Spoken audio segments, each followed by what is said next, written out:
Saya, Cikgu Habibah. Kita ada 72 siri pembelajaran untuk dipelajari. Murid-murid dah bersedia untuk belajar? Jika sudah bersedia, mari kita belajar sekarang. Kali ini, kita akan belajar subjek sains. Jom kita belajar.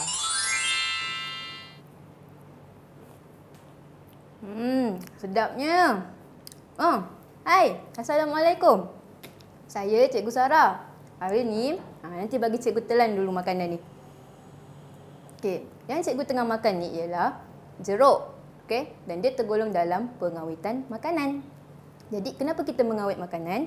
Supaya untuk menghalang atau melambatkan proses pertumbuhan mikroorganisma. Okey, jadi untuk pengawitan makanan ni, kita ada 10 P. Okey, apa dia P ni? Okay, mari kita tengok yang pertama.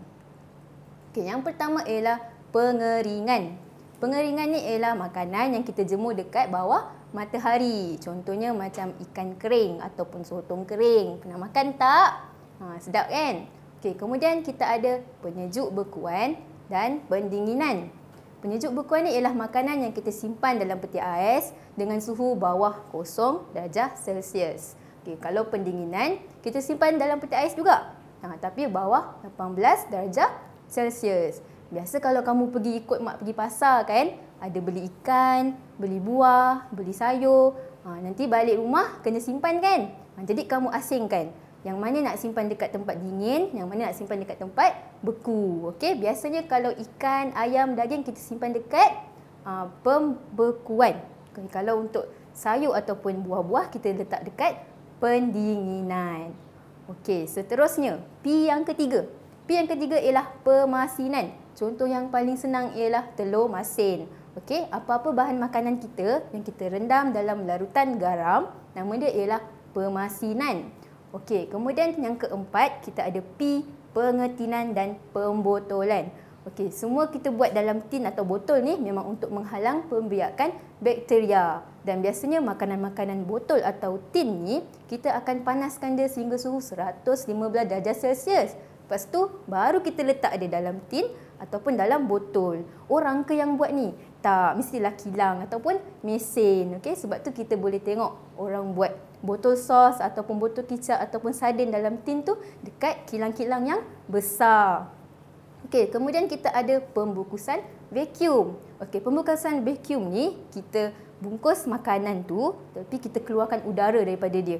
So dia akan kedap. Bila kedap, dia akan mengurangkan pembiakan mikroorganisma. Kemudian kita ada jeruk. Jeruk lah yang tadi cikgu makan tu. Dia jeruk macam ni. Jeruk ni asalnya daripada buah mangga. Okey, jadi jeruk ni kita buat dia, kita letak dalam larutan gula, ada larutan garam dan juga cuka. Okey, dia selain daripada sedap, dia juga menghalang daripada pertumbuhan mikroorganisma. Okey, P yang seterusnya ialah pelilinan. Okey, ataupun sebenarnya ialah lilin. Dan tak semua buah ya kita letak lilin. Biasanya kita akan letak lilin untuk apple ataupun anggur. Okey, jadi bila kita letak lilin dekat buah tu, dia akan melambatkan buah tu rosak. Kalau tak nanti buah tu jadi lembik. Okey, kemudian kita ada P, penyalaian.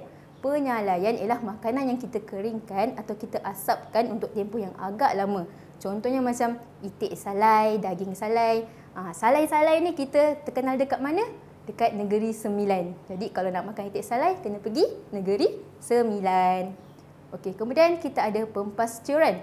Yang ni lah nama yang susah sangat kita nak sebut ni. Tapi sebenarnya hari-hari mungkin kita minum. Kita ada Vitagen ataupun Yakult. Okey, jadi macam mana cara buat dia? Dia akan melalui proses pempasturan. Pempasturan ni ialah proses yang mana makanan tu akan dipanaskan sampai suhu tertentu, kemudian dia akan terus disejukkan. Jadi mikroorganisma takkan dapat merebak dekat dalam makanan tersebut. Okey, kemudian kita ada pendidihan. Okey, pendidihan ini ialah makanan yang kita panaskan pada suhu yang tinggi. Okey, macam contohnya mak kita akan masak air atau panaskan makanan dengan guna konsep pendidihan. Nampak tak? Bila awak belajar sains, nampak macam pendidihan. Sebenarnya benda hari-hari yang kita buat di sekeliling kita. Cuma mungkin kita tak tahu apa dia maksud pendidihan, apa dia maksud pempasturan. Tapi lepas ni, awak dah tahu, awak boleh pergi kilang ke, awak boleh pergi tengok macam mana mak awak simpan-simpan makanan. Jadi semua 10P ni memang kita guna hari-hari dalam kehidupan kita. Okey? Kenapa kita kena buat? Supaya mikroorganisma tidak membiak dekat dalam makanan kita.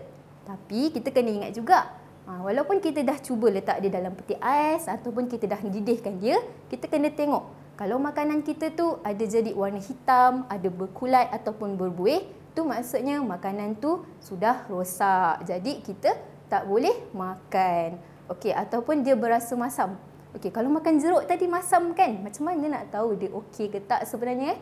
Tapi masam ni contohnya kalau macam awak makan telur masin tapi dah rasa tak masin, tiba-tiba rasa masam. Jadi dia rosaklah tu. Okey, kemudian dia bau busuk ataupun dia berlendir. Okey, apa-apa makanan pun kalau kita bau dia bukan bau yang elok untuk kita makan, maknanya dia sudah tercemar oleh mikroorganisma. Okey, jadi itulah semua 10 P untuk kita punya tajuk pengawitan makanan.